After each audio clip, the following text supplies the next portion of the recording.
আছে, কথা চলছে হবে, আপনার রেফারেন্স মোটামুটি যতটুকু দিচ্ছেন আমাদের। আমার কথা, আমার প্রোডাক্ট, আমরা যে প্রোডাক্ট উৎপাদন করি সেই প্রোডাক্টগুলো ভালো মানের কিনা এটা আমাকে আপনারা জানায় আর সহযোগিতা করবেন যে আসলে আমরা যে প্রোডাক্টগুলো উৎপাদন করি সেই প্রোডাক্টগুলো মানসম্মত কিনা, বা আপনারা প্র্যাকটিস করেন সেই প্রোডাক্টগুলো প্রয়োগ করলে রেজাল্ট আসে কিনা, আশানুরূপ রেজাল্ট পাওয়া যায় কিনা।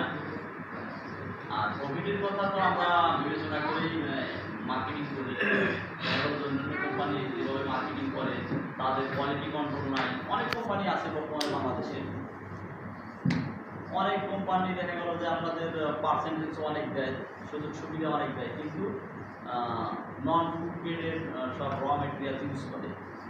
আমরা সম্পূর্ণ ভালো র মেটেরিয়াল ইউজ করার চেষ্টা করি এবং ভালো মানের প্রোডাক্ট উৎপাদন করার চেষ্টা করি। তারপরে আমার প্রোডাক্ট আমি ভালো বলবো, এটাই স্বাভাবিক। যদি অন্যজন কোম্পানি করতো সেও ভালো করতো। আপনাদের মুখ থেকে আমি শুনতে চাই যে আসলে আমার প্রোডাক্ট, আমার কোম্পানির প্রোডাক্ট কেমন, এইটাই আমার কথা। এবং আগামী দিনে আপনারা আমার কোম্পানিকে আরও সহযোগিতা করবেন, প্রোডাক্ট সেল করবেন, এই আমার কথা। এবং এই বলেই আমি আমার কথা শেষ করছি। আসসালামু আলাইকুম। আমাদের আজকে